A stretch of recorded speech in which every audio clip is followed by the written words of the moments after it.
Chapter 5 International Day. Happy International Day, Mrs. Ba said when I came to class the next morning. She was wearing the mask I made. What's International Day? I asked. Each of you is going to choose a country, said Mrs. Ba. Any country in the world, you will spend the morning learning about your country online. Then you'll give a short presentation to the class, as if you were the leader of that country. Doesn't that sound like fun? Yes, said all the girls. No, said all the boys. I think it's a great idea, said Mr. Cooper. The kids will learn a lot, plus they can practice their research and public speaking skills. It sounded like a horrible idea to me. Learning? Research? Public speaking? I thought I was gonna die. Andrea was so excited she could barely stay in her seat. My country is going to be, but Andrea didn't have the chance to finish her sentence. Shh, said Mrs. Ba. Don't tell us the name of your country until it's time for your presentation. Let's make it a surprise. I love surprises, said Andrea. Me too, said Emily. We walked 1,100,000 miles to the computer lab, where there was a computer set up for each of us. Mrs. Ba passed out pads and pencils so we could take notes about our country. Andrea got permission to use her smartphone because she has to be a big show-off all the time. What should we look up? Asked Ryan. Searching for interesting facts about your country, said Mrs. Ba. Where is it located? What do the people wear? What do they eat? What language do they speak? Things like that. Everybody started looking stuff up. Well, everybody but me. I couldn't think of a country I wanted to learn about. Ryan was sitting next to me. I leaned over to see what country he chose. No peeking at other people's computers, said Mrs. Ba. We want it to be a surprise when you give your presentation. I was bored. I looked up a bunch of stuff about football. Did you know that a guy with only half a foot once kicked a 63-yard field goal? It's true. Go ahead, look it up if you don't believe me.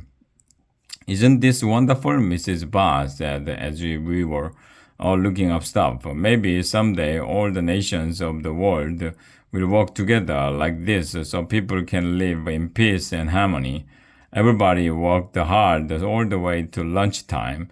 Well, everybody except me, but I learned a lot about football. After lunch, we went back to Mr. Cooper's class. Okay, who wants to give the first International Day presentation? Asked Mrs. Ba. I do, shouted Andrea. Of course. Go ahead, Andrea. Andrea rushed up to the front of the room with her notes. She couldn't wait to show us how smart she was. I'm the Queen of Norway, Andrea said. My country is in Northern Europe. It's a little bigger than New Mexico.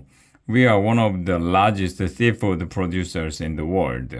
Why is everybody always talking about fish?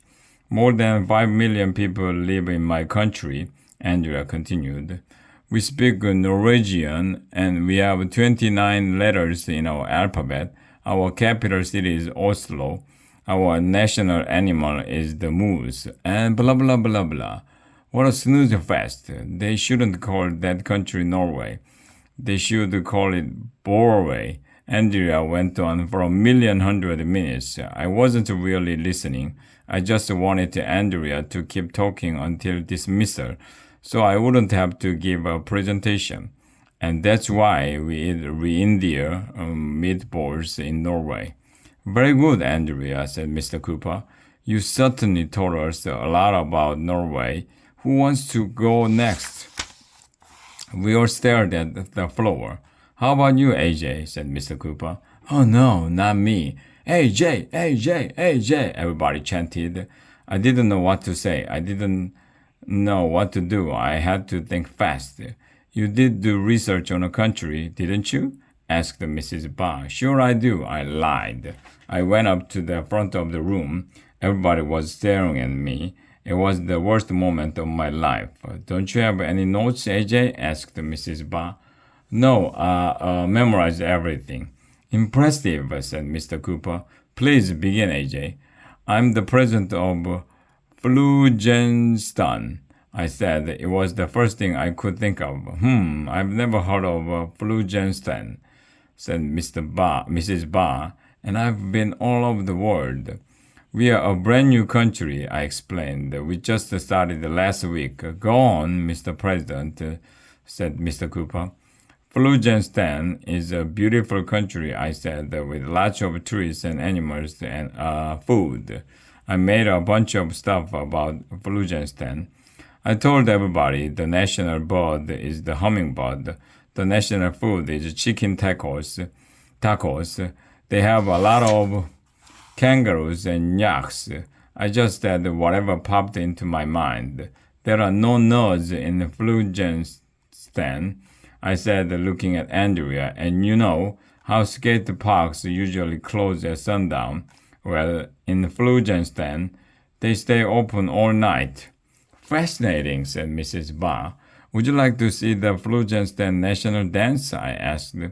Yeah, everybody shouted. I made up a totally dumb dance, jumping around and waving my arms in the air. Everybody was nodding their heads. Asterisk. What a bunch of dumbheads. It looked like they were actually buying it. Well, everybody except Andrea. Are we allowed to ask questions? She said. Certainly, said Mrs. Ba. That's how we learned. Where is the Flugenstein located? Mr. President, Andrea asked. Then she smiled a smile. She smiled when she knows somebody doesn't know something. Flugenstein, I said, is a small island off the coast of Maratuga. I made that up too. Oh yeah? Asked Andrea. And what language do you speak in Flugenstein? It's a very beautiful language, I told her. We speak Flugensteinian. Uh-oh, said Andrea. Is there a Flugenstein national anthem?